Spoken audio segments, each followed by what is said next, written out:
I Barely Got Here is a collection of stories and conversations based on 24 years in law enforcement. You have the right to be disturbed by some of the content or disagree with the viewpoints. Anything you hear can and will be dosed with sarcasm and dark humor. You have the right to know that discussions will often be graphic with language and themes that are intended for a mature audience. Do you understand your rights? Then buckle up, Buttercup. We're going 10-8. Welcome back to I Barely Got Here. I'm your host, Kevin Booncher, and lucky again to have my good friend Jay in here with me in the studio, and we're going to have a pretty good episode, I think, in store for you. You want to say hello, Jay? Well, thanks for having me back, Kevin, and hello. All right. So today we've got another episode. Jay and I were both there. Jay played a exponentially larger role in this than I did.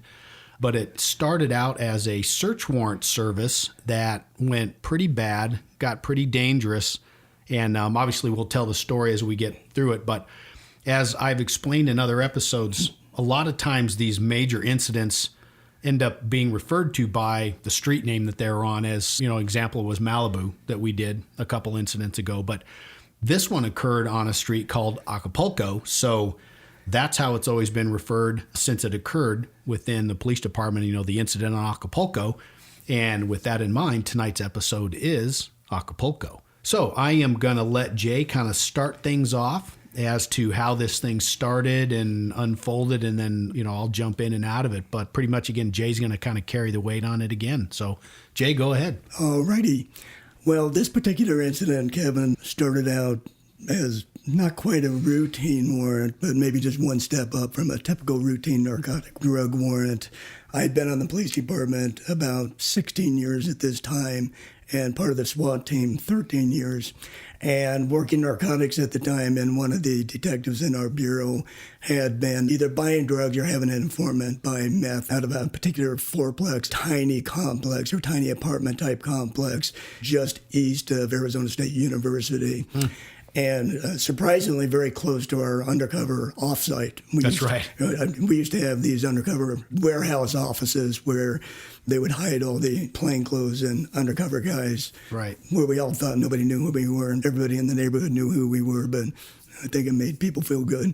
So it started out as a preparation for a high-risk search warrant because the suspect in this particular case had been in and out of prison several times and had made known to the informant who had been buying drugs for our detective out of this place that he would not go back to prison. His violence potential, his drug use had been ratcheted up, and it was time that we did a warrant, executed a warrant on his place. And there was also, if I remember going back over it, he had a number of weapons that were known to be inside he had access to as well, right? He did. Yeah. Right. He was a gun nut, had a lot of guns, and his paranoia was just off the charts. And we knew that they were supposed to be in his girlfriend was also supposed to be in the house. The two of them rarely left the complex, and they just stayed inside and did drugs and sold drugs. So right. It had all of the ingredients of a bad cake. Right. You know, it was going to be a bad situation. So we shared the office space or the warehouse space with the tactical team, the SAU guys. So we pulled them in to do the high-risk search warrant. So integrated the narcs with the tactical guys, and there are some SWAT guys assigned to the narcotics unit. So we you being one. Yeah, I was one of them. I think Mike was another one. We had several guys working narcotics that were also SWAT team guys. So we put together a raid plan for hitting this place and doing it in a method that was as safe as could possibly be done. Which there is no safe way. No, there are maybe safer ways than others. Or safest as you can be. As safe as you can. But sure. So to put it in, you know, in context for your listeners, this unit was probably 700 or 800 square feet. It was a real small dwelling, and we had probably 10 officers devoted to various assignments and positions to ensure that none of us got hurt, nobody inside the unit got hit or got hurt, and then adjoining units to this condo or this townhouse, or I think they were fourplexes, we had to make sure that nobody else got hurt that was in close proximity to our target location. Yeah. Well, and now I do have to clarify when you say that to make sure that no one else gets hurt, that's the plan, but we can't guarantee it because obviously things can, well, in this one, as it unfolds, we'll find out just what happens, but we can't necessarily guarantee no one's going to get hurt, right? Right. Yeah. Right. But Do our best. You do your best. And being so close to the university, too, this was kind of a mixture of college kids and drug dealers, and not necessarily the college drug dealer sort. It was just kind of an odd neighborhood that we had to contain, make sure nobody walked in on us as we were doing the warrant in various courtyards or entryways into various units that were really close to where we were trying to get our foot in the door. Sure. So assignments were passed out, and during these raid plans, there'll be an officer tagged as he'll ram the door, he'll break down the door with whatever device is appropriate for that particular door. And officers are tagged, detectives are tagged. You're going to be number 1 through the door. You're going to be number 2, 3, 4. And everybody has an assignment. And on this particular assignment, I breached the door with a handheld ramming device that it wasn't a very good door, so we were pretty convinced we could get in with 1 or 2 knocks. Sure. We went over and did the warrant. Roughly what time was it? That's a good question. Well, I know what time it was. Pretty close. Wasn't it right around noon? It was early in the afternoon or right around noon. Yeah. It's odd because as we discuss this, you can tell I have lost perspective and memory of time in this story, because I really didn't need to know how to tell time, but I know immediately when we got to the location and breached the door and went inside, it was not going to be a TV choreographed for television, motion picture. Everything's going to go smoothly. It went pretty bad right from the start. Right. So you guys, like you mentioned, you basically anytime you do stuff like this, especially where you have a high risk issue, things are planned, they're choreographed, they're discussed, they're cussed, they're diagrammed. A lot of these things go up on a grease board, and people have input as to how we do this, how we approach, who does what. So it's definitely a well planned out thing that is done. And at the time, like Jay said, both of us were working at we call it the offsite office, which was a mixture of narcotics detectives, SAU, or special assignment detectives who were on the SWAT team, and then other members of the SWAT team, essentially, and some admin staff. And so frequently, nobody could do a larger operation like this by yourselves. It lended itself to cooperation. So, when that one narcotics detective needed help, that's when the other SAU guys would help out, or vice versa. We always were helping each other out. So it was a pretty close, tight-knit group. Right. Right. And I'm happy to say that back then, as with a lot of my other time, you really felt like you were part of a family there, and you really got to know each other, did a ton of work together, did a lot of sweating and cussing and everything else together. So, when you plan these operations, especially one that's a little higher risk like this, sometimes, there's a little apprehension, a little thought of, maybe this is going to be a little different than the average. But at the same time, you still got a job to do, right? You do. And a little side note here, I miss those days.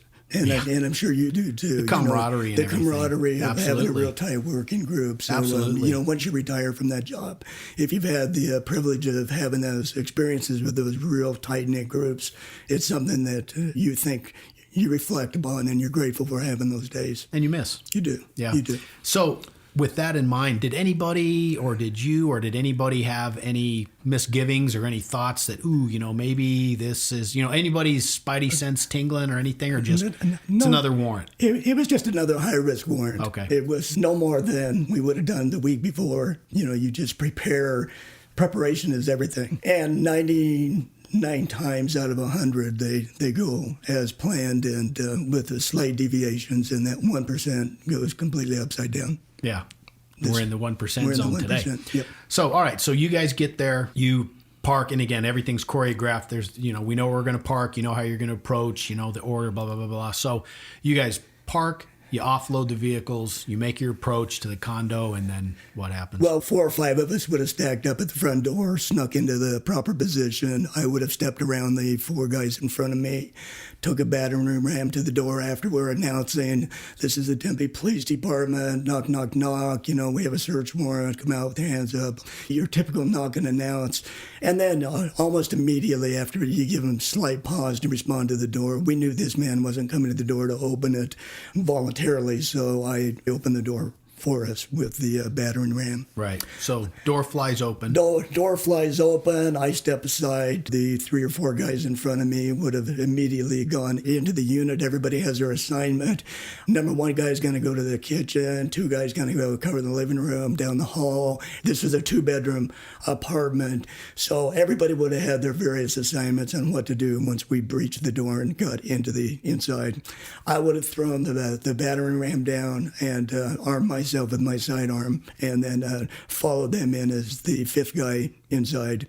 Immediately, we encountered the suspect who took his female, well, we didn't know it was his girlfriend at the time. I did not know, but he took a woman hostage, put her in a classic chokehold, put a gun to her head, and retreated down the hall toward the back side of the apartment complex, leaving all of us kind of stacked up in the front room. So did you see this occurring, or did you hear these guys calling this out? No, I saw it just briefly as he retreated down the hall. Other officers in front of me, who came into the unit first, certainly would have seen more than I saw, but I caught the tail end of his departure out of the front of the unit as he worked his way back, screaming out his intentions to kill the woman and whatever else this angry, drugged up man was yelling at us at that time. So we've definitely transitioned away from I don't like using the word typical or routine or whatever. A normally progressing search warrant has just taken an immediate hard left turn. You just turn this into basically a hostage situation. And you have the right people there for the most part because it was a SWAT team personnel. However, things have just become so much more complicated. It's just ratcheted up to a different level that we were all prepared and had done this in the past, being SWAT team members, SWAT cops. We've all dealt with these, depending on how long you've been on the team. And at that time, I'd been on the team 13 years and had never seen one go sideways as fast and as ugly as this one went. Yeah, and that was the thing. I think it was just the speed. Because, again, if you talk about the way a typical search warrant would unfold, after you breached that door and you started to make entry and you started to take ownership of portions of that structure, you would encounter people. And typically as you encounter people, they do what you say, or they may be a little slow in doing what they say and you may, go hands-on with them. But the fact that this guy took an immediate hostage, gun to the head, the whole thing, that's very rare. That just doesn't happen hardly ever. It had never happened to any of us that were in the apartment with him.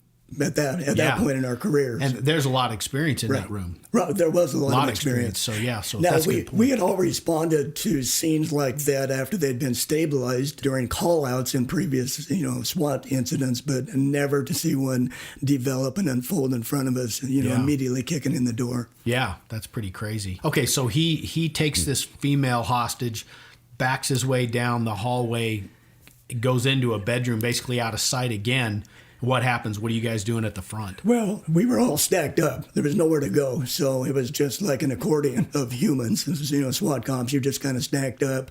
We can't push our way into the apartment any further.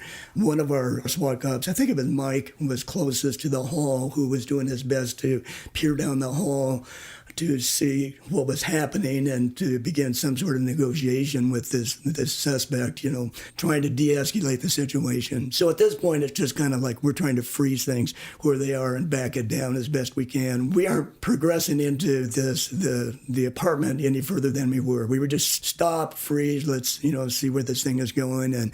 And again, most of the time, you can ratchet the aggression and the fear. You can de-escalate the situation by just beginning a conversation with somebody, and maybe their initial reaction was they thought there was a drug ripoff, or maybe they even thought it was the police coming in and they took her as hostage. Oh, that's a bad decision.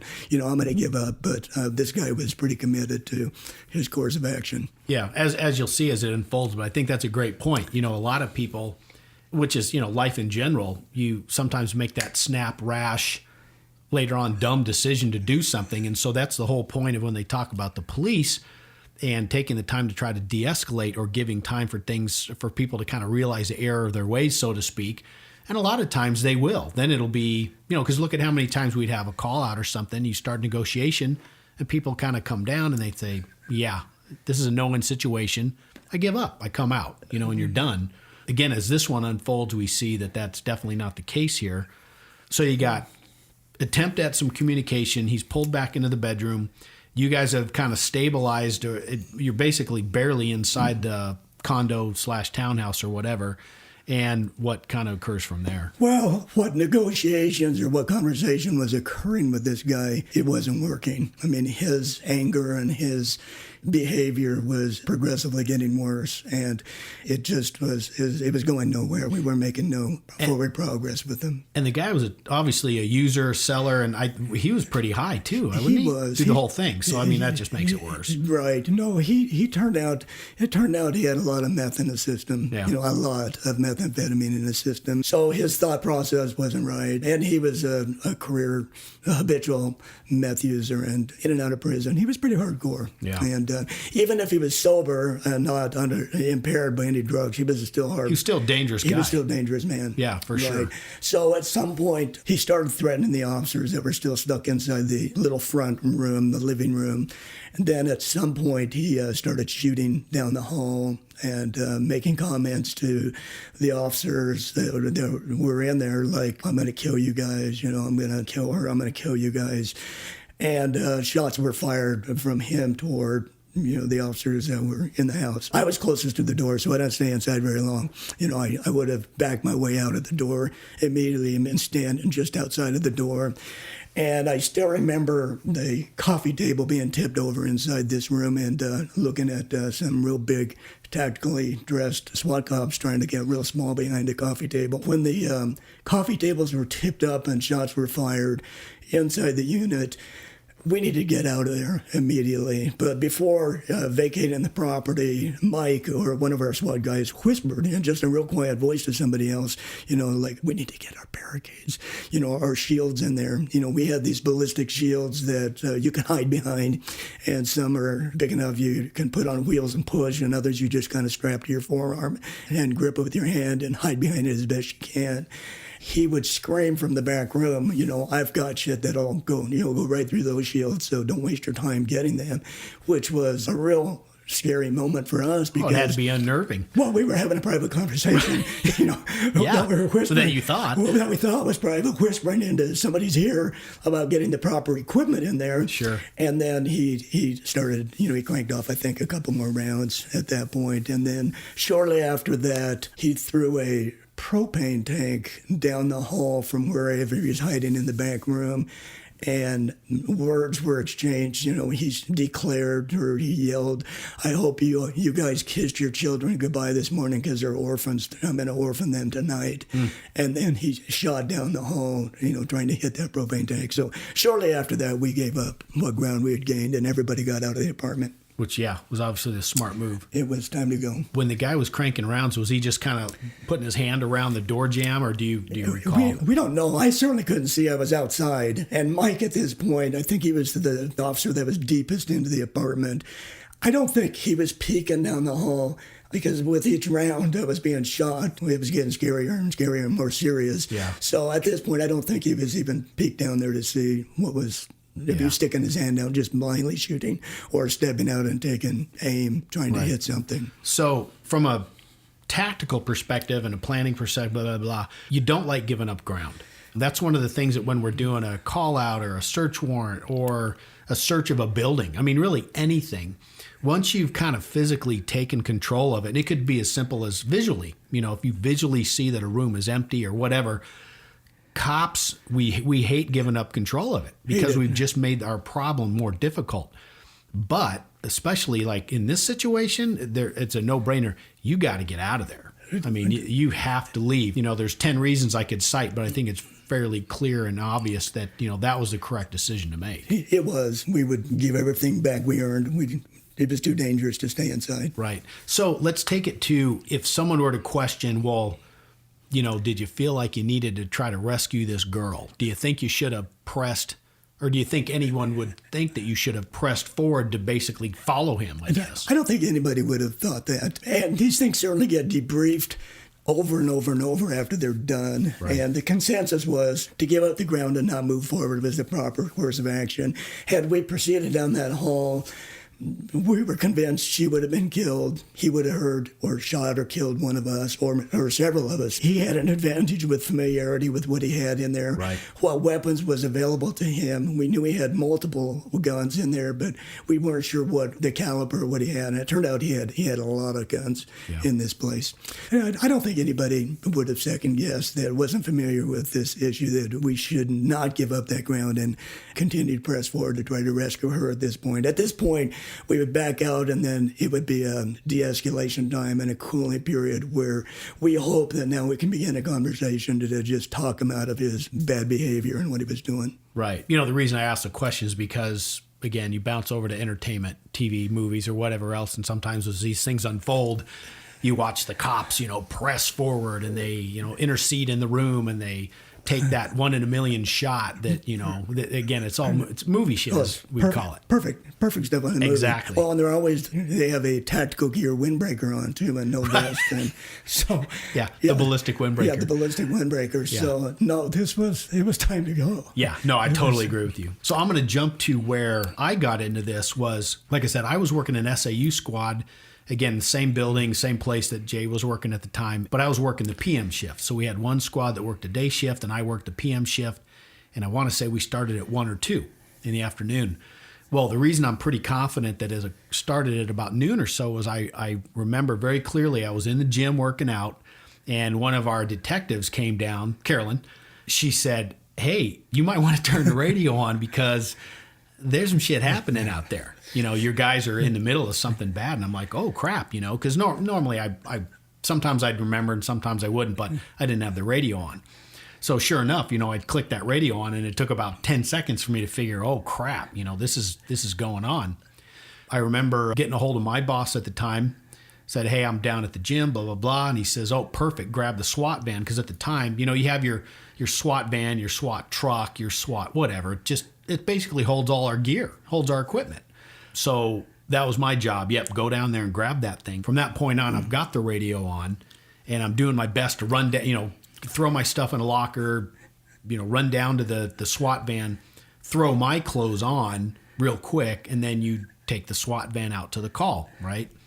So, I'm still listening as things are unfolding. And by then, everything that had happened up to the point of where you stopped talking, I became aware of it. And again, it's one of those where you're like, oh man, this is a bad one. This isn't that average SWAT call that's usually, again, most of them kind of unfold the same way, which is how it's supposed to be. Right. Again, preservation of life, the whole thing, that's how it's supposed to be. But this one right away, you're thinking, ooh, this is a bad one. Normally, we're the dynamic event at a warrant, and we had a suspect who was more dynamic than us at this point. I mean, he was that aggressive, so this one was different immediately. Yeah, and that's a great point. It's like normally we are in charge. We're the cops. We're the cops coming in your front door, and you're going to do what we say. Well, but this one, we're the ones who have planned. We have had that 2-hour briefing beforehand. Yeah, so I think that's a great point that in this one, we weren't in charge. We weren't in control. I mean, that guy definitely took control of that. He had done more pre-planning of the what-ifs than we had expected or anticipated. And we later found out that he actually had planned this behavior in the event that anybody ever kicked in his door to take him back to prison. He had a plan of action. Or otherwise. Right. Dope ripoff, too. Yep. Anything the or not cops or whatever. And the one thing I forgot to ask you is, you mentioned the part about you guys whispering stuff in the hall and he heard you. Why did we find out he heard you? We found out later that behind us on an opposing wall, he had microphones, and he actually had cameras, little spike mics, and some camera capability. When he had retreated into the back room, he was listening to everything we were saying and watching everything we were doing and knew exactly where we were. So not only was this guy more violent and more prone to violence than probably 95-ish% of the people we deal with, he actually was using intel. I mean, he was using electronic surveillance on us. He was more prepared from a technical point of view or a technology point of view than we were. Wow, that's crazy. So anyway, back to where I got into this. So I remember getting there, and again, when you bring equipment or you bring that truck, it's a bigger truck, and so someone needs to tell you where to go so you don't pull up right in front of the problem. So they told me where to go, and I pulled into the alleyway, and we parked. And of course, then it's just a frenzy of guys jumping in the van to get their gear and their, clothes and helmets and firearms and whatever tools that you're going to be assigned to depending on your job. My assignment was a tight perimeter position just to the west of one of the bedroom windows that will later become pretty crucial to the whole call out. So I grabbed an AR, one of our ARs off of that van, and I recall. Again, it's funny, the stuff that sticks out, but I recall beginning to go out with Mike. He was going to be with me on that perimeter position, but then someone said, no, hey, one of the snipers needs that rifle. Because at the time, we weren't nearly as well equipped as they are now. Right. I mean, now every guy's got his own rifle. Every guy's got, certain gear that's assigned to them, but at the time we didn't. And that was where I came, and it was you. It was me. It was Jay. And again, you got to remember, at that point, I had been on the team not very long at all. I mean, I literally want to say maybe a year and a half-ish at that point. Maybe 2 years. Maybe 2 years. Maybe 2 years. So I'm still kind of rookie on the team itself. But, Jay had a good 13, 14 years on the team. Very well respected, been involved in a whole bunch of stuff. He's a senior guy. I mean, he's definitely a senior guy. It's not, the dynamic is not like, well, why does he need it? It's more of, oh man, he needs this, so I got to give it to him. Well, the only thing I had with me when I left the office was a battering ram and my handgun. Smith & Wesson 45, semi-automatic handgun. Yeah. That was it. I didn't have any long gun with me. So at the time, Jay was in the sniper position, and they had basically, planned out, and you can go into this more once I stop blabbering, but, his position needed a rifle. He needed that rifle more than I did. And so I remember handing the rifle to Jay, and I don't think Jay really paid attention to who I was at the time. I mean, Jay's a super nice guy, but, there was no formalities of like, oh, thank you very much for this. It was basically like, okay, hey, thanks. So he takes the rifle, and then I always remember he chamber checks it. And when I say a chamber check, basically what you're doing is you're ensuring that there's a bullet that's in the chamber of the handgun, rifle, whatever, ready to fire. Not just rounds in the magazine, but in the gun ready to fire. So basically, trigger pull, gun goes boom. At the time, I thought, well, you old bastard. I always remember thinking, you didn't trust me enough to think that I'm going to have a fully loaded gun. I mean, come on, But now, looking back and having, transitioned into much different positions throughout my career, he did exactly what he was supposed to do, and you probably did it on autopilot. You probably didn't even realize you were doing it. Kevin, I didn't remember I did that until you told me years later that I did that, and I had mildly offended you at the time. So I to this day, I don't remember. Oh, of course not, because it's it's a procedural. It's an autopilot procedural, and again, that's exactly what you're supposed to do. We used to teach that I don't care if, the greatest, Craig Stapp. We'll just throw him out because we know what a great guy he is. He hands you a gun and you need it operationally, you chamber check it. Absolutely. It does not matter who hands it to you. Your livelihood depends on the ability of that firearm to function, and we know things happen. Things do the wrong things. So it's a long babbling story, but I always recall that because I literally remember looking at your face, and I think you were actually on a step in the van because I remember looking up and you took the rifle and you chamber checked, and I just remember thinking, that old bastard. It's just so funny, the things that you remember. And I have no memory of that. Right. Because in my mind, I was thinking that you might have handed me that gun inside the apartment I'd broken into, but you're telling me now it was on this. Oh, it was in the alleyway. It was in the alleyway. I know exactly where it was. I had forgotten. So funny. But so, obviously I was incorrect and everything played out. And again, the other aspect of that is my role and my perspective is much more shorter term than his was at that point based on his experience level and his job and everything else. So, as Jay's taking that rifle from me, he's already 10 steps ahead of what he's thinking. Where am I going to get? What is my job going to be? How are the angles going to work out for me? How is the lighting? I mean, he's thinking of all these things. And quite frankly, in my position, I know where I got to go, and I know who I'm going with, and I know roughly what I'm supposed to do, but not a whole lot else to it for me. I just lost an AR, but hey, I'm okay. Right. So anyway, so it's a funny aspect of the story. I mean, we giggled about it over the years, but back into the story. So I hand you the rifle. You and I part ways again. I don't even see again the rest of the call out. Right. But so what do you do from that point? Well, everybody else had it contained. It was a small unit, and the containment points to make sure people weren't coming or going to or from this unit. It was pretty easy to block it off and make sure nobody was going to be stepping into this problem inadvertently. So, and all the windows and the doors to this unit really faced north. There was nobody that had a position that could actually see like into a door or see into a window. So I took the gun from you, and I had already kind of scouted the area, and I knew probably the best position for me as a sniper would be in the apartment or the unit just directly north, right across the courtyard, maybe about 15 feet of pavers or cement or sidewalks. Directly north of his unit would have been a mirror image of the apartment that he was in. So I broke into that place. So it was vacant, banged on the door, nobody was there.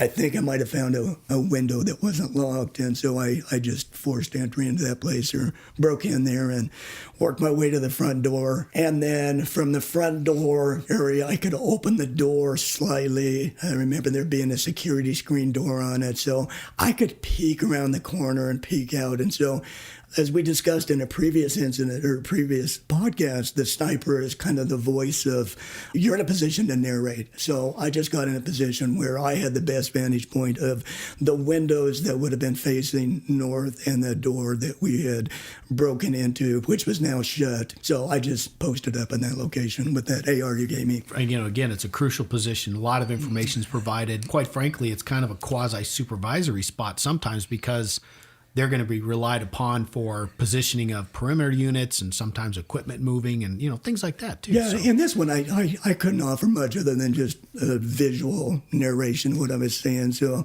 supervisory or delegating assignments, it would have been beyond my vision to be able to see where to, properly position people. And by the time you got there, I'm sure we had the east and the west ends pretty well secured. Maybe not with the right bodies, because patrol units at first. Then you guys replaced the inner perimeter. Right. And then we start taking those perimeter positions. Yeah, so I posted up there, just stood there with that AR-15, which is not my normal sniper rifle. My normal rifle would have been a much larger caliber weapon that I'm comfortable shooting at several hundred yards. In an urban setting, your targets are not that far away from you as like in a rural setting. But this was real urban. I was only probably 30 feet away from the window that I was looking at from where I was at. So I was standing there with a rifle that didn't have a scope on it. It just would have had the traditional, typical iron sights on it. So we get positioned. I'm sure we were working on evacuations, or patrol was getting people out of that immediate area. I recall that. I don't recall, but like I said, I took that position. It was at a gate to the little courtyard just to the west of the main door, the west of the window that you were looking through. Mm-hmm. I believe, was there much conversation with him? Wasn't he engaging us at all? He was engaging with somebody. Okay. And I don't remember if it was by telephone at first or if it was just by dudes screaming at each other, somebody that might have had some experience. And as with any work environment, there are maybe better communicators, than others in the same SWAT team. And so somebody might have been tagged, you're our negotiator until we get a real negotiator here. Right. So I think that was probably the stage we were at, because the hostage negotiators were not typically the gun-toting, people. They're more psychological. They're great at what they do, right, but they usually take a while to respond and get to the scene. Right. And they need to be back away from the front line, because they have to focus on communication, basically. Absolutely. And all that goes into that. So. Yeah. So there was some communication going on. I don't recall what was being said other than he was angry, still. There was never really a moment that he de-escalated. And I think there were some demands made at some point. He wanted a getaway car or a helicopter or some BS. Yeah, some unrealistic demands. Yeah, completely. I remember that as well. So I remember it drug on. I mean, it was one of these things that drug on for quite some time. But at some point, you did something to that window, because I couldn't see into that window at first. Yeah, well, I think it was, I don't know that a lot of time had passed, but essentially you made it clear that the window was a problem for you because you couldn't see. And so what we do when we have a situation like that is you do basically a break and rake operation. And what that means is that I'm about 90% sure it was Mike and I from that gated area.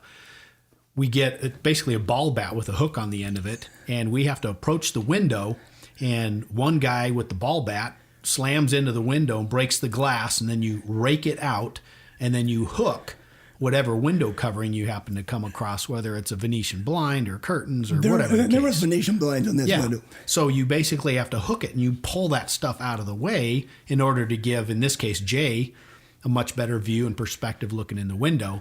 And then the guy that goes up with you is essentially cover, because at any point, the suspect, if they decide to, in this case, Wayne, this crazy Wayne, could, basically just lift his hand up and start cranking rounds out of the window. And I had a good view of that window when you were breaking it. And you were covering as well. Right, exactly. I was covering down on that window. So that's what happened with that. And so that went pretty well. Mike and I were able to take care of that. I think Mike covered me and I did the breaking, if I remember right. And then we go back to our perimeter position. And then things settle down a little bit. We kind of give it some time. I think he wasn't real happy about that. He wasn't. Yeah, he wasn't happy about getting his window broken out because he lost some hiding area. So at that point, we kind of had everything set up. We had people in good positions. We were attempting negotiations. I think a negotiator actually started working, and it became pretty clear that we needed some better form of communication. Right.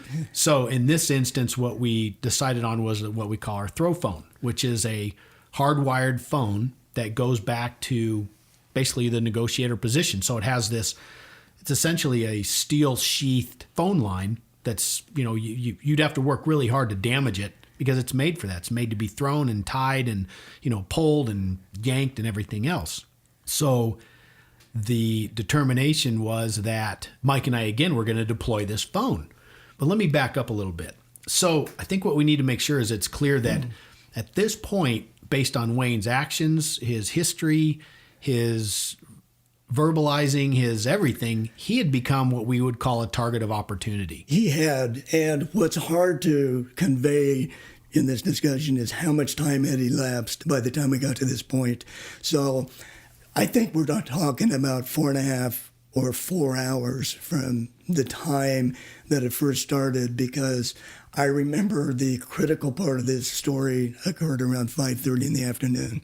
And I remember that distinctly because after you broke out the window and I could see a clock, I saw it for a period of time, and this clock on the opposing wall facing me seemed to be broken because the hands of the clock never moved. And then at some point, and it's a weird thing to catch on, because then I would see the clock again, and then it would be like 20 minutes had gone by. The minute hand would, and it was just the weirdest thing, like, what the hell's happening, here. But I later understand the fact that I didn't need to know how to tell time.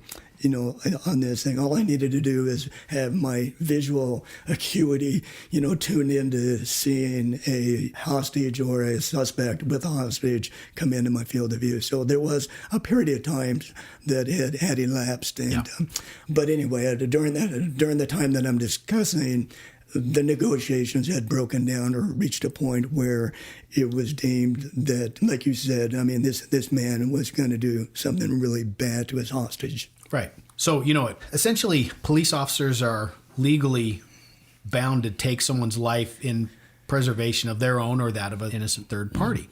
That's when you shoot your gun or whatever else. So at this point with Wayne, he had made it crystal clear that he was not going to negotiate. He had a hostage and, could take that hostage's life at any point in time. He had fired rounds at the police. So he had basically demonstrated that he was well capable of seriously physically injuring and or killing not only his hostage, but all the police officers. So at that point, we don't, in the legal system, we don't have to have him physically point a gun at us in order for us to engage him. At that point, all he has to do is be seen in the instance, and again, things will unfold, say that he, for some reason, decided to hang out the front window and look around. Well, we would have engaged him and shot him. We would have. The reason for that is what I just explained. And we're trying to preserve what is probably an impending death that's going to occur at his hands. Yep. So anyway, so now back to this throw phone. So the negotiations process, they want to get a phone in there so that they can, because you never give up negotiation. You never stop negotiating until the very end. One of our famous negotiators, sergeants, used to say that all the time. He just, give me more time, give me more time, give me more time. He says, I'm always going to ask you to give me more time. It's up to you to say when that stops.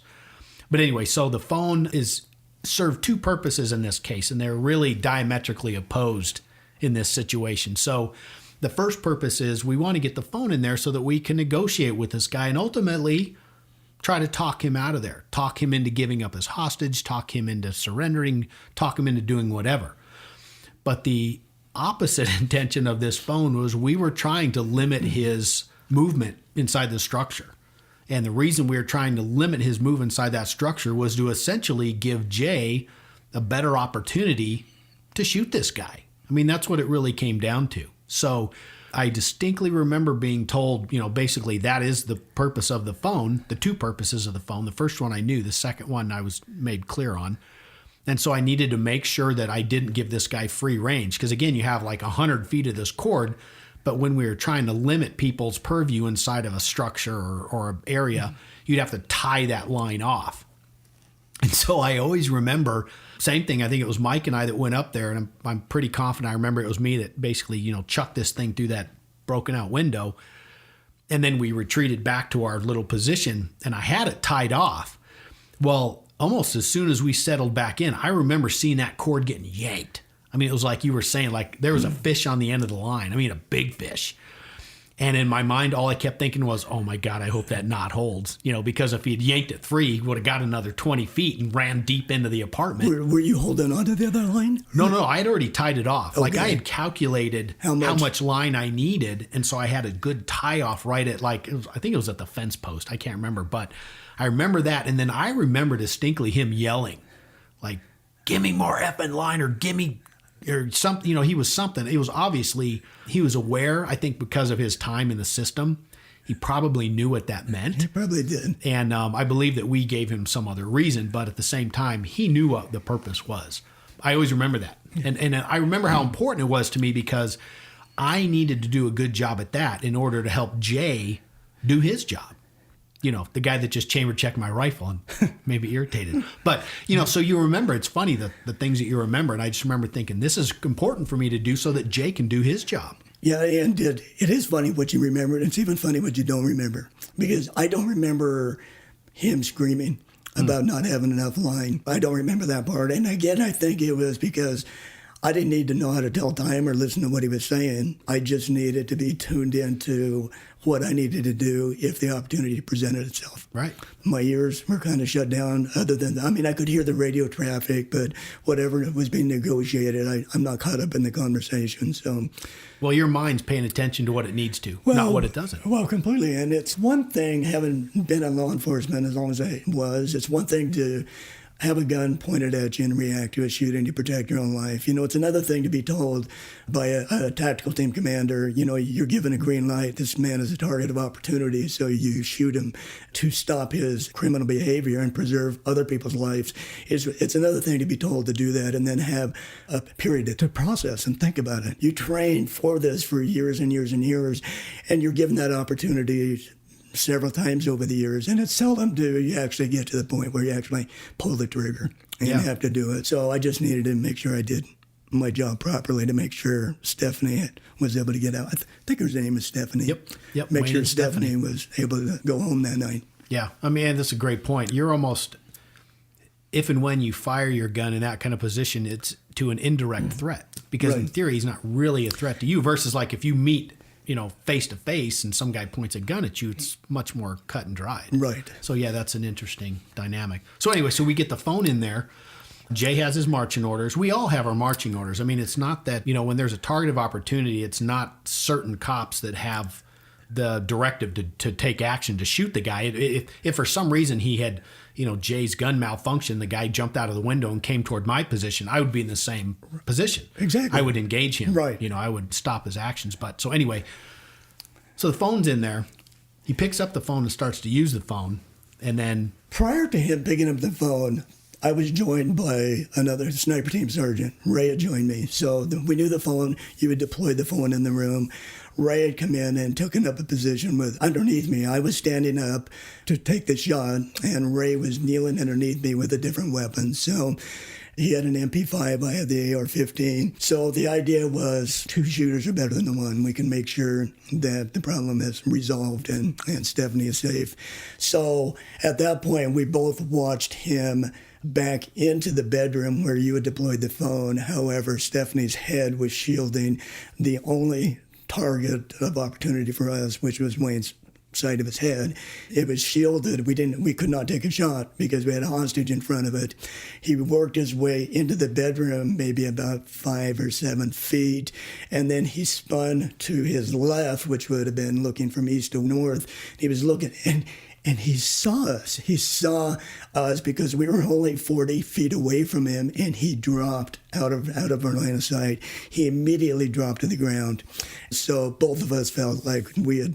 That's the end of that. That was the end of that. That's the end of that opportunity. So there was no way he was ever going to come back into the room after seeing 2 men with rifles pointed at him, getting ready to shoot. So we were pretty much negated. We felt our position was going to be useless after that. Ray was crouched, so he asked me if I needed a break. I said no. So Ray got up to stretch his legs, stepped into the apartment where we were hiding in, and almost immediately after Ray stepped up and gave up his position, Wayne had come back into the room now, looking at me as he worked his way, sidestepping, shielding his face, with the hostage, with Stephanie's face in front of his. So what do you think, obviously if the guy dropped out like that, he sees cops pointing guns at him, any thoughts? Why would he expose himself again? I just think he was a drug-laden, impaired, angry criminal that just... who knows? Yeah. Who knows why? Yeah. I mean, it makes no sense to me. If I see a guy pointing a gun at me, I'm not going to let him see me again. Right. I'm going to go hide in the bathroom and, or I'm going to go give up if I was him. But yeah, he felt, I think he still felt he could resolve the situation with a getaway car or a helicopter or whatever he was asking for. She and he both sidestepped to their left as they worked their way toward where you would ultimately placed the phone, thrown the phone. Turned out to be a bed that they were stepping around the foot of a bed. And then they worked their way toward me, advanced toward me to closer to the window that you had broken and where the phone was at. That's where he retrieved the telephone. And at some point, probably shortly after he got on the telephone, he swiveled a little bit more, moving Stephanie's head away from shielding his face, and I took a shot. And so I took one shot through the window, and I watched both of them go down. What were you thinking? Well, I was pretty sure I shot both of them. Oh, boy. They both fell underneath the window. They fell down. What was probably in a second or a nanosecond. I really thought that I had probably placed a shot through Stephanie and also through, him, hurting or killing both of them. They both fell to the ground out of my line of sight almost immediately. Well, I remember, I think Ray put out a shot, shot away, shot away, shot away. I think he called the shot, although nobody needed to hear it because... Well, we all heard it. I didn't hear it, so we all didn't hear it. It's funny. That shot, I have no memory here, and, I didn't hear it. But then almost immediately she stood up and she looked kind of behind her, which now I'm feeling more hopeful that I hadn't shot her because she didn't look like she'd been shot. And then I heard another shot come from inside the apartment. And then another shot came, followed by, there were 2 shots. And then at this point, I stepped out completely from my position of cover. And then I was close enough I could scream at Stephanie because I apparently had either missed or not killed Wayne. He was able to shoot 2 more times. And I thought the longer she stayed in the room, the likelihood of him shooting her was greater. And so I stepped out and looked at her in motion and screamed at her to get out of the apartment. And then she ran out of the bedroom and never came out of the apartment. She ran out. There was only maybe 30 feet from where she was, or 40 to the front door. She never came out of the apartment. And then I heard a 3rd shot come from inside the house or inside the apartment. So at this point, I was confused. We were all confused. Yeah, I didn't know what the hell had happened. We were all confused. So now in hindsight, what did happen? Well, in hindsight, I know for a fact that I shot him. I shot Wayne. My round went through his ring finger on his left hand, and then it went through the telephone that you had thrown him, hitting the only piece of metal in the headset, and the bullet is fragmented, and it hit him in the jaw. He would have survived my round. He would have survived my shooting. It separated him from Stephanie sufficiently for her to rescue herself. But she stood up, looked around at, it turned out to be her boyfriend. This was her boyfriend that she was being held hostage with. She watched him grope around for the gun that he had dropped, and he shot himself in the right thigh accidentally. And then the second shot, she witnessed him put the gun behind his right ear, and he shot himself in the head in front of her. I stepped out and immediately screamed at her, and then she decided not to run out of the apartment. She ran into another bedroom and took a small caliber gun and put it to her temple and shot herself in the head. So again, obviously very confusing from the outside when all this stuff happened, but once, things unfolded and the investigation began, blah, blah, blah, blah, we were able to figure all this out. So you bring us all the way to the back, or bring us all the way back to the beginning. Stephanie was never technically a hostage. I mean, we speculate as to whether, I think you could still say she wasn't necessarily free to go. She was free to go. Here now, we know this for a fact because Stephanie didn't kill herself. She went temple to temple with a 32 or a 380, a little 32 automatic. She survived her round. Yeah. She had later, after she was able to talk and communicate with her detectives, laid out the whole story to whoever the detective was that was handling the shooting, that this event was a choreographed event that they had planned and practiced for, and she had bought into it to keep him from going back to prison in the event the cops ever came banging on their door. We never would have been able to piece that scenario together had she not been able to provide a very methodical, logical conversation, considering she shot herself, which was amazing. Yeah. So, but what a odd twist for this call out. I remember once we all began to learn what really occurred inside the townhouse, because it wasn't for a while. You're just kind of scratching your head like, what the hell? That was bizarre. Oh, it was bizarre is the perfect word for it. So you hear how things started. You hear how things ended. At some point after those things occurred with the gunfire, there's a few attempts to establish communication again. Because again, we don't see what Jay just described. We can't see anything. We just saw what happened. We saw running. We hear gunshots. So at some point, the decision's made that we need to send an entry team in to confirm what we believe has occurred. Those guys go in, and I wasn't one of that group, but they go in, and that's when they find Stephanie down in the one room. They find him down in the other room, and they say, okay. And essentially, it's a clear scene. So that's when you start to bring everything together. You start to downsize the SWAT aspect, and you start to upside the investigative aspect of bringing detectives in to, unravel this mess. Yep. So that's the point that we hit. So what are you doing in the meantime of all this? What are you thinking about? Well, having never shot anybody and been engaged, I've never had to pull my trigger, whether it was my handgun or my sniper rifle, up until that point.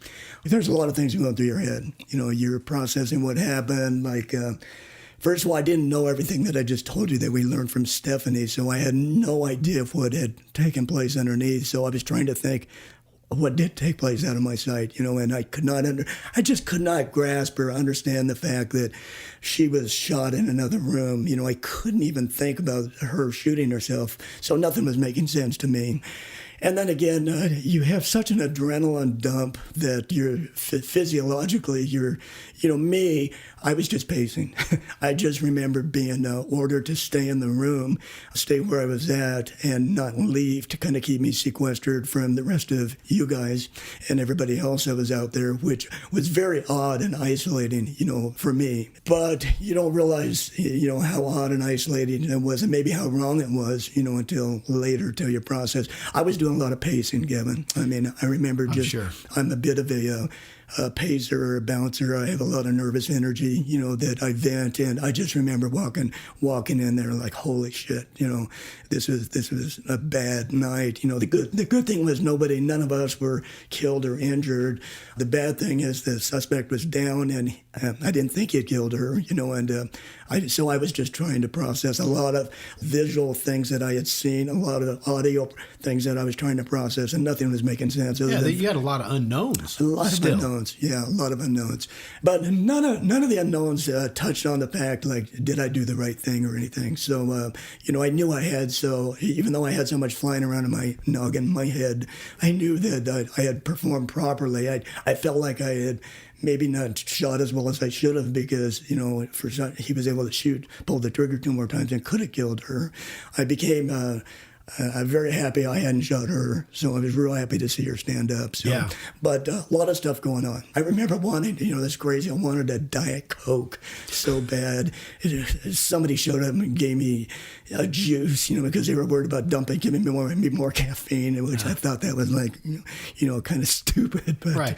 But I guess it makes sense. So I was ordered to stay there. At that point, you guys, I believe, were wrapping up the van. Everybody's getting dressed up. I had a few officers, peek in the window and actually point, to their face, like, let me know you shot this guy, And so I felt team support, but I wasn't able to have anybody, wrap me up in a warm SWAT blanket and, say, we're okay today, Jay. So I just stayed there until I was joined later by some detective that was doing this. But I heard them arguing on the porch for quite some time about whether or not to advise me of my rights. And so I do remember at some point opening the door and telling somebody, if they were going to advise me of their right, it'd be a real short interview. So please come in and Mirandize me and we could all go home. Yeah, then I can leave earlier. Yeah, and then that tended to motivate and move things along. So ultimately I stayed there, probably a couple more hours, and I think you guys had already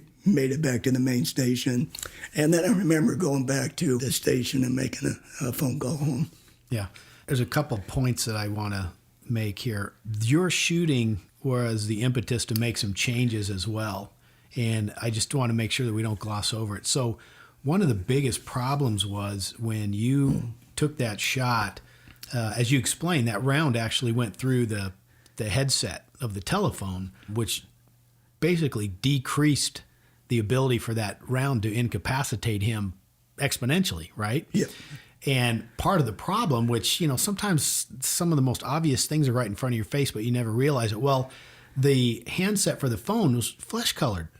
It was, Caucasian flesh colored. It was like a tan or a cream. And so when Jay, again, you got to think you're thinking of a moving target, unstable shooting platform, iron sights, girl's head floating within inches of what you're supposed to shoot. You got all these things going on. And at the same time, you got this receiver that's essentially the same color as the guy's face. So in order for you, well, you didn't. You said that you didn't differentiate it because you don't recall that it was there. No, I have no memory of ever even seeing the headset. Right.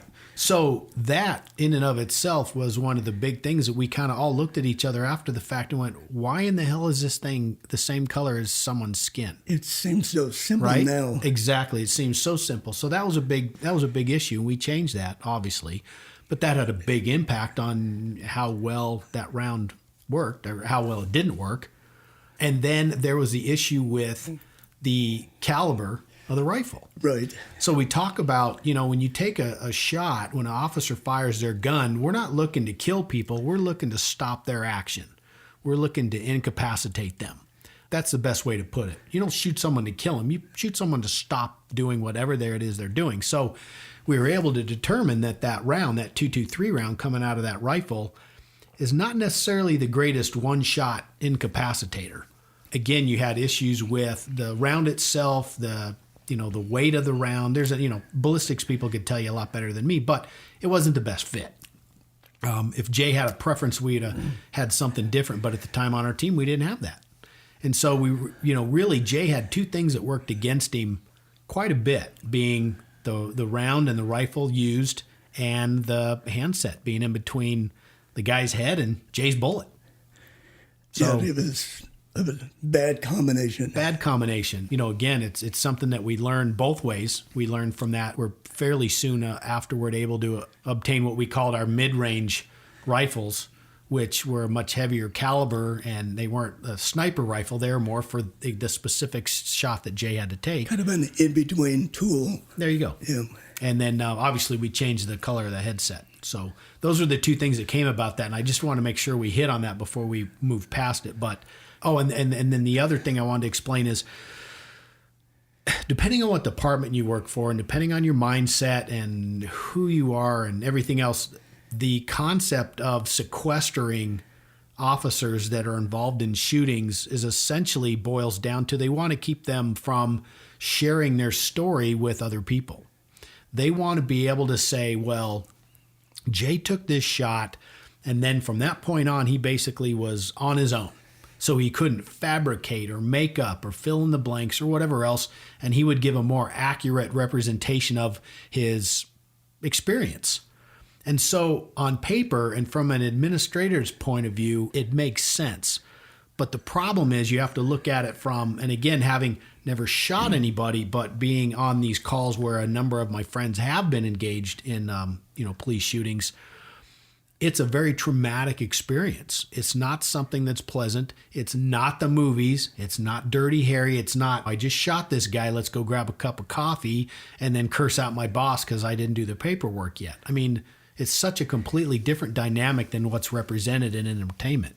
It's completely different. It's the emotional component of what you take away from any police-involved shooting is hard to explain. It's hard to articulate your feelings, your any of that. It's just weird. It's just terrible. Well, and then that's why, from a psychological and a mental health standpoint, they give you time off, which, it drove me crazy because, honestly, the last thing you want to do is stay at home for 3 days or, in my case, they said stay home as long as you want, and I didn't want to stay home at all, but they made me stay home for a few days. I think I made it 2 days, and then I said, F you, I'm coming back to work. Well, and part of it's because you want to get back with your guys. You do, because that you want to get back with the family. Everybody's been interviewed.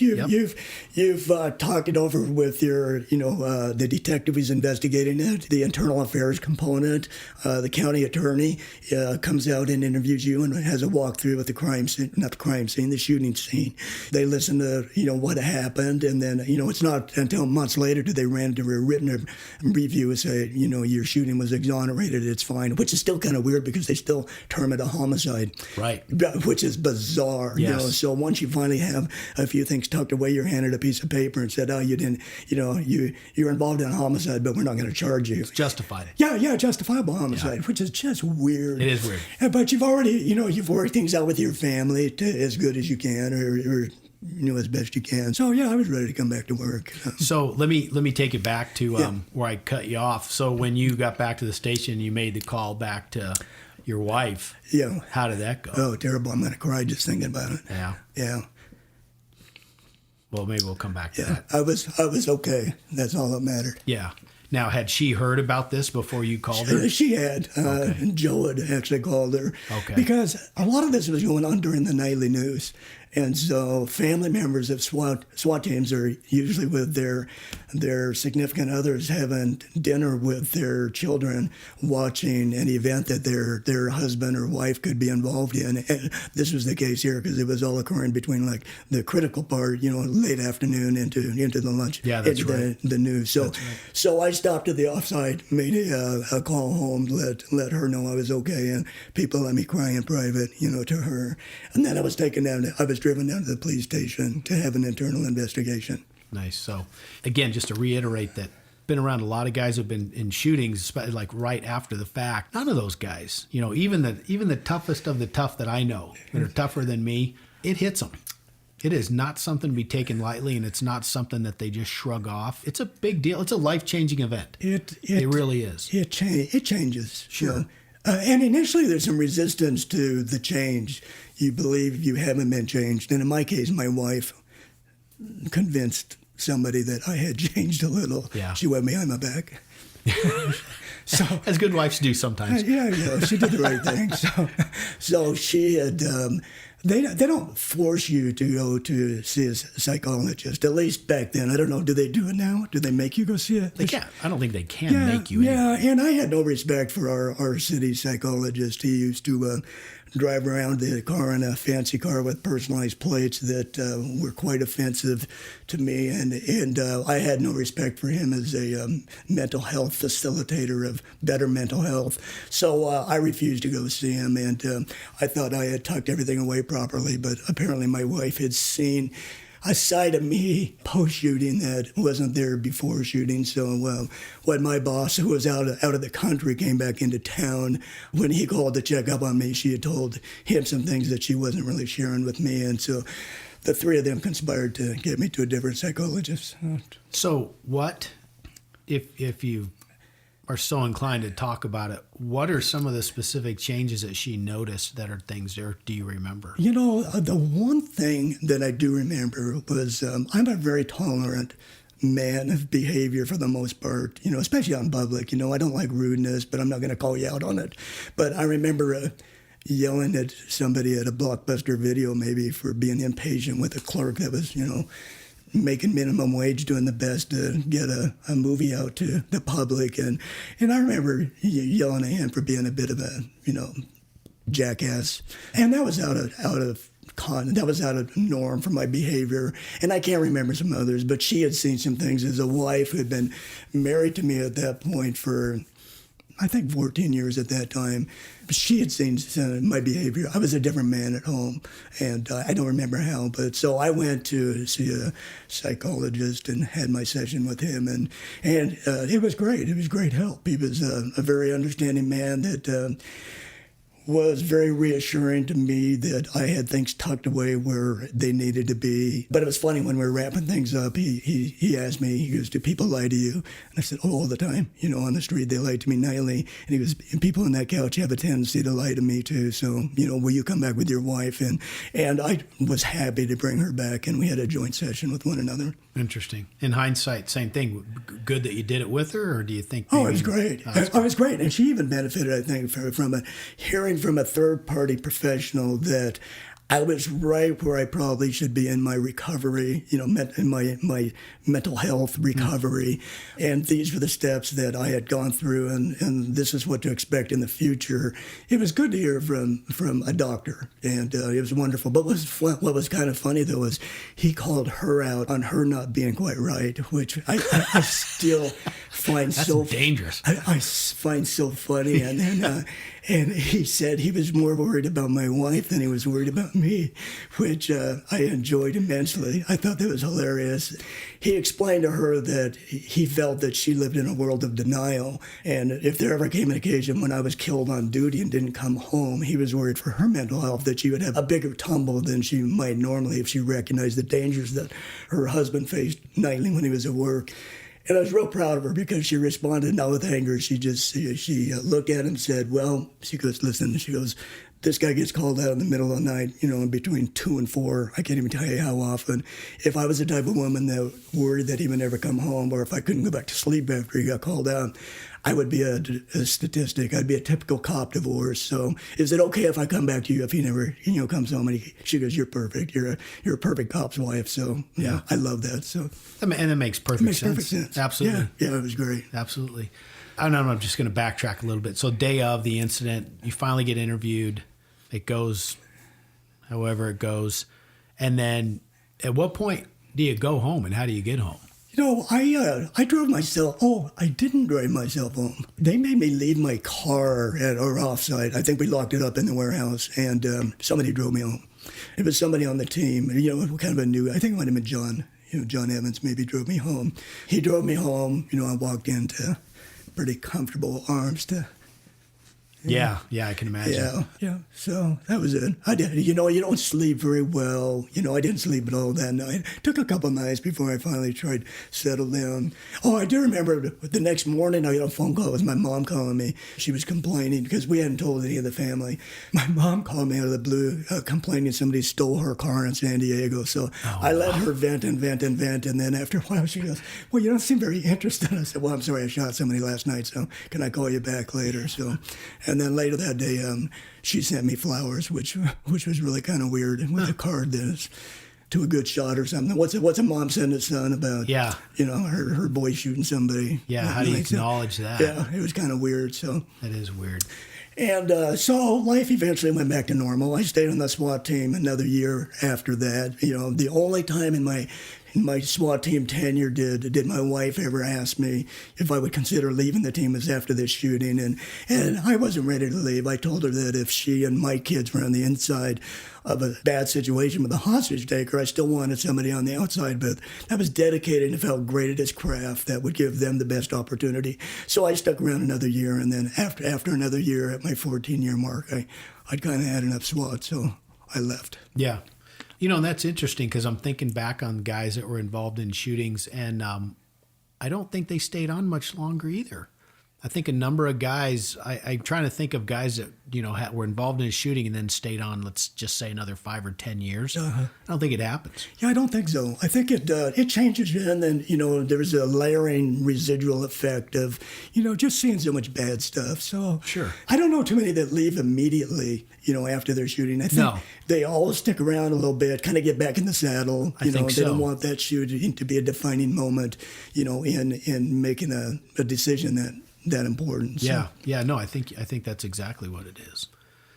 So interesting. Let's just wrap the case up. So basically, you know, we've already expressed that Stephanie lived, and we later determined that this was just a big part of a choreographed play out. Obviously, Wayne died. Right. Wayne died of self-inflicted gunshot wound. He did, but he didn't actually die until 12 hours later. He had so much drugs on board that his body just wouldn't shut down. Kept him cranking. Yeah, kept him going. Yeah, and then I do recall that Stephanie's self-inflicted wound was basically in and went around. It like circled her skull.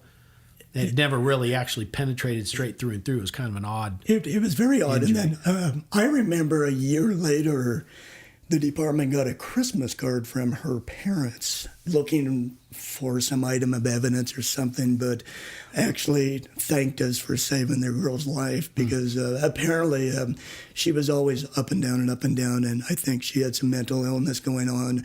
Her shooting herself had actually, you know, leveled her, so I don't know if she did a little mini lobotomy or what she did in there, but her mom and dad a year later said their little girl was doing good, and oh my God, they were crazy. grateful for what we did that day. Right. Well, other than the fact that, you know, who she was with, and she was well, she was destined to have something bad happen. She chose him before we came into her life. So. Yeah. And then obviously, you know, the case with that, you explained some of the things that happened to you after the fact. So from, let's just say between, you know, that 6 month to a year amount of time after the incident, from then to now, how do you, you know, do you think about it? Do you have perceptions? Do you have nightmares? Do you know, what else happens? Yeah, that's a good question. I never had nightmares, you know, like horrific, you know, wake you up in the middle of the night. You know, after a couple of days of not sleeping well, you eventually settle back into your rhythm of your life. I do remember for about a year, if I saw a movie of a man holding a hostage, you know, it was a triggering mechanism. It kind of ratcheted up my body. You know, I felt my heart pumping a little bit faster. It took me back there. That bothered me, and then and for some reason that damn clock still bothers me. That was on the opposing wall. So that's a white face clock, black handles, black numbers with red trim around it. For some reason, that clock has bothered me to this day. Not to a point where I see it, I break into a cold sweat, but you know, it's just like, well, geez, you know. There it is again. And then for a long time, I was more angry at Stephanie than I was at Wayne, because knowing the margin of error and success was so narrow, you know, in the shot that I took to save her life, I was just so angry that she had ran in the other room and shot herself. Right. And then had I actually shot her and wounded her, I never would have known that she was a willing participant in this stupid movie that made sense in their head. So I was quite bothered by that for years.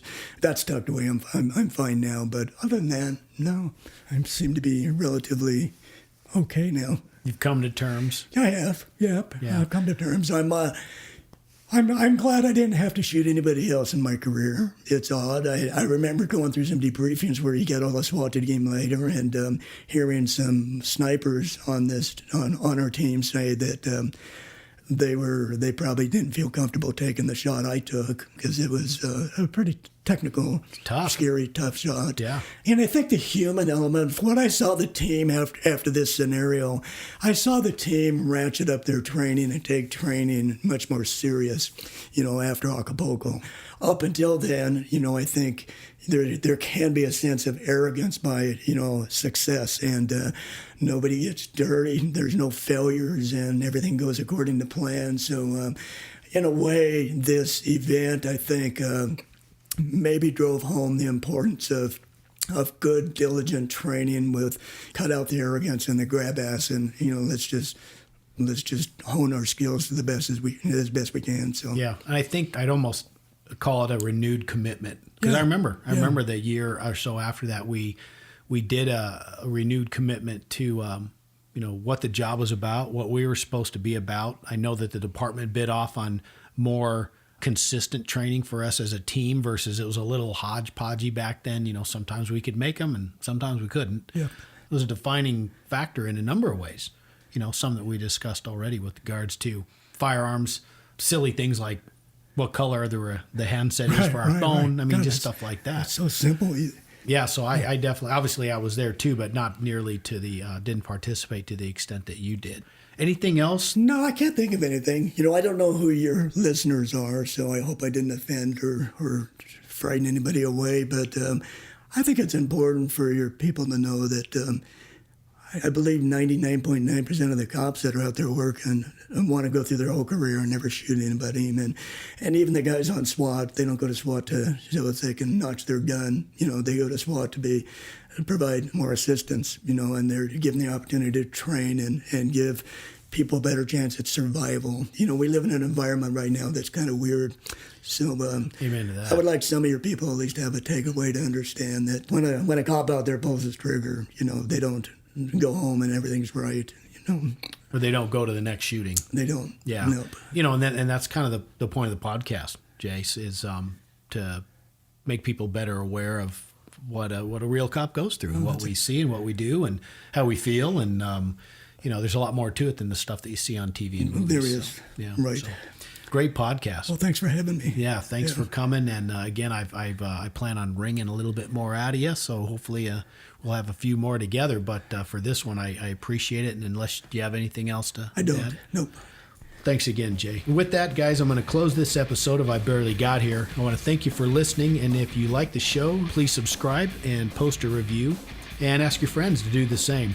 If you have any questions or comments, you can shoot me an email at ibarelygodhere@gmail.com. And you can also follow me on Instagram and Facebook. Sam42 and Zebra 404 R107.